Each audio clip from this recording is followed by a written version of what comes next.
SIR নিয়ে উঠে আসছে একের পর এক খবর, আর এরই মধ্যে এসআইআর এর কাজের সময়সীমাও বাড়িয়েছে নির্বাচন কমিশন।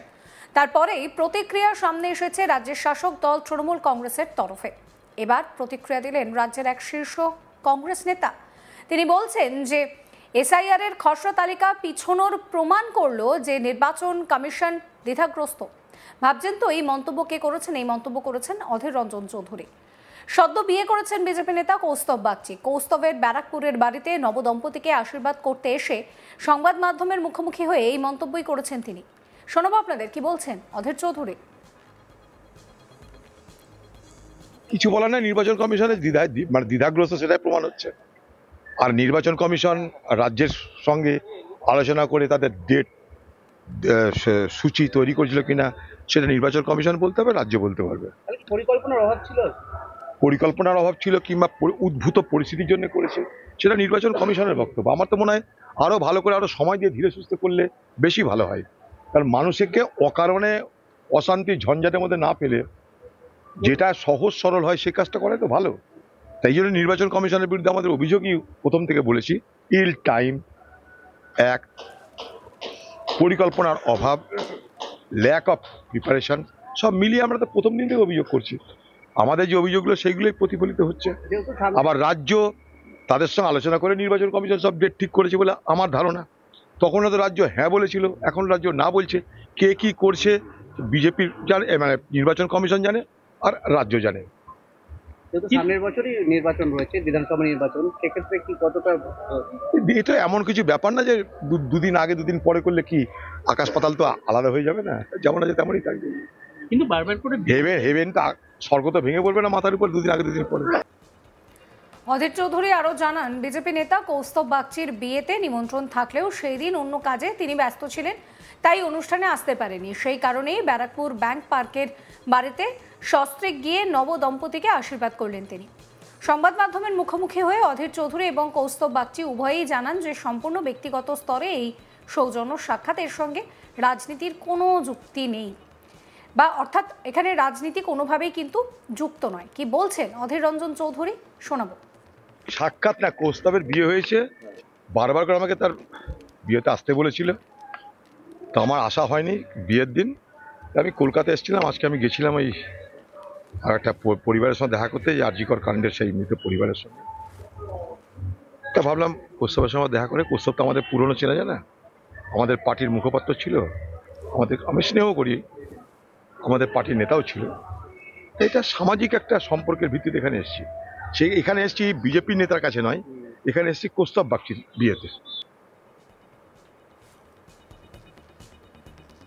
অধীর রঞ্জন চৌধুরী পরিষ্কার বলছেন যে এই যে এসআইআর এর সময়সীমা পিছিয়েছে, এই এসআইআর এর সময়সীমা পেছানোর জন্য কিন্তু কোথাও গিয়ে নির্বাচন কমিশন ঠিক মতন কাজ করতে পারেনি, বা রাজ্য এবং নির্বাচন কমিশনের মধ্যে কোনো সেটিং রয়েছে কিনা সেই নিয়ে তিনি কনফার্ম নন। তবে তিনি বলছেন যে সময় নিয়ে করলে বিষয়টা আরো ভালো হবে।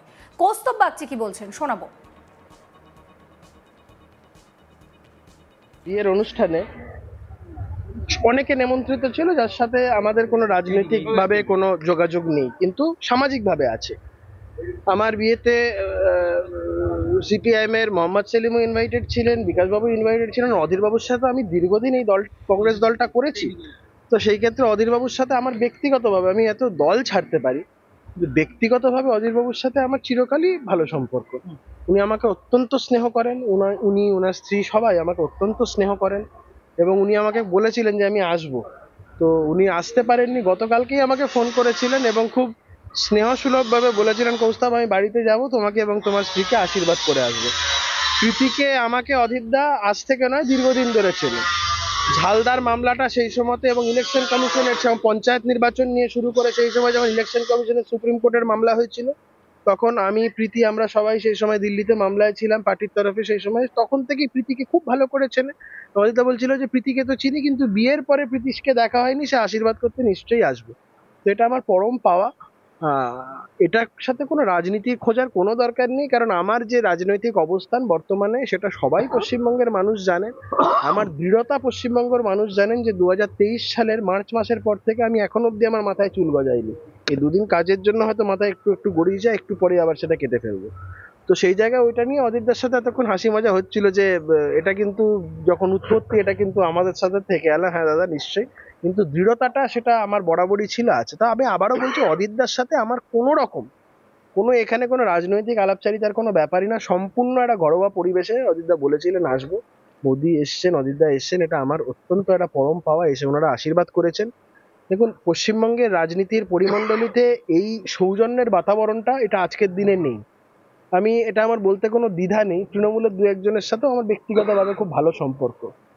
তো তাদেরকে যখন আমি নিমন্ত্রণ করেছিলাম, তারা বলেছিল গেলে আমাদের চাকরি চলে যাবে। এই জিনিসটা এটা বোধহয় থাকা, কারণ আমি তাদেরকে তৃণমূল হিসেবে ইনভাইট করিনি, একদম ব্যক্তিগত সম্পর্কের জায়গা থেকে দু একজনকে সেখানে আমার বলা। তো সেই জায়গায় তাদের না আসতে পারাটা তাদের নিজেদের একটা কোথাও বাইন্ডিংস। আমি এগুলো কোথাও, আমার কোনো অসুবিধা নেই। আমি যে কোনো রাজনৈতিক দলের যেই হোক না কেন, সে যদি ব্যক্তিগতভাবে আমার বন্ধু বান্ধবের হয় বা আমার পরিচিত হয়, আমি কোনো রাজনৈতিক বেড়াজাল সব দেখি না, বা কোনো আমি রাজনৈতিক কোনো বাধ্যতা, কোনো বাধা আমি দেখি না। তো অদিত দাও সেটা অ্যাক্রস পলিটিক্যাল লাইন উনি এটা করলেন, এই সৌজন্যতাটা উনি দেখালেন। উনাকে আমার আলাদা করে তো কিছু বলা নেই, উনি আমার অত্যন্ত শ্রদ্ধার একজন মানুষ। বাস এটা নিয়ে কোনো রাজনীতি খোঁজার দরকার নেই। উনি আমার অত্যন্ত প্রিয় একজন মানুষ, আমাকে খুব ভালোবাসেন, স্নেহ করেন, আর আমি ওনাকে অত্যন্ত শ্রদ্ধা করি। এসআইআর এর সময়সীমা কিছুটা কিন্তু এগিয়ে দেওয়া হয়েছে, আর এই নিয়েই এবার রাজনীতির দিক থেকে কিন্তু বিভিন্ন রকমের মন্তব্য আসছে। তৃণমূলের তরফ থেকে বলা হয়েছে যে এই যে এসআইআর এর সময়সীমা পিছিয়ে দেওয়া হয়েছে তা আদতে তৃণমূলের কাছে নৈতিক জয়। আর অন্যদিকে অধীর রঞ্জন চৌধুরী তিনি কিন্তু বলছেন যে এই মুহূর্তে দাঁড়িয়ে নির্বাচন কমিশন যেটা করেছে তার সরাসরি প্রমাণ হচ্ছে যে নির্বাচন কমিশন দ্বিধাগ্রস্ত, কারণ সময় নিয়ে করলে বিষয়টা আরো ভালো হতো। কি বলছেন তিনি, শোনাবো। কিছু বলার নাই, নির্বাচন কমিশনের দ্বিধাগ্রস্ত সেটাই প্রমাণ হচ্ছে। আর নির্বাচন কমিশন রাজ্যের সঙ্গে আলোচনা করে তাদের ডেট সূচি তৈরি করেছিল কিনা সেটা নির্বাচন কমিশন বলতে হবে, রাজ্য বলতে পারবে। পরিকল্পনার অভাব ছিল, পরিকল্পনার অভাব ছিল কিংবা উদ্ভূত পরিস্থিতির জন্য করেছে সেটা নির্বাচন কমিশনের বক্তব্য। আমার তো মনে হয় আরো ভালো করে, আরো সময় দিয়ে ধীরে সুস্থে করলে বেশি ভালো হয়। কারণ মানুষকে অকারণে অশান্তি ঝঞ্ঝাটের মধ্যে না পেলে যেটা সহজ সরল হয় সে কাজটা করে তো ভালো। তাই জন্য নির্বাচন কমিশনের বিরুদ্ধে আমাদের অভিযোগই প্রথম থেকে বলেছি, ইল টাইম, এক পরিকল্পনার অভাব, ল্যাক অফ প্রিপারেশন, সব মিলিয়ে আমরা তো প্রথম দিন থেকে অভিযোগ করছি। আমাদের যে অভিযোগগুলো সেইগুলোই প্রতিফলিত হচ্ছে। আবার রাজ্য তাদের সঙ্গে আলোচনা করে নির্বাচন কমিশন সব ডেট ঠিক করেছে বলে আমার ধারণা। তখন তো রাজ্য হ্যাঁ বলেছিল, এখন রাজ্য না বলছে। কে কি করছে বিজেপির জানে, মানে নির্বাচন কমিশন জানে আর রাজ্য জানে। সমস্ত খবরের আপডেটের জন্য আপনাদের নজর থাকুক আজ তাক বাংলায়। চ্যানেলটিকে সাবস্ক্রাইব করতে ভুলবেন না।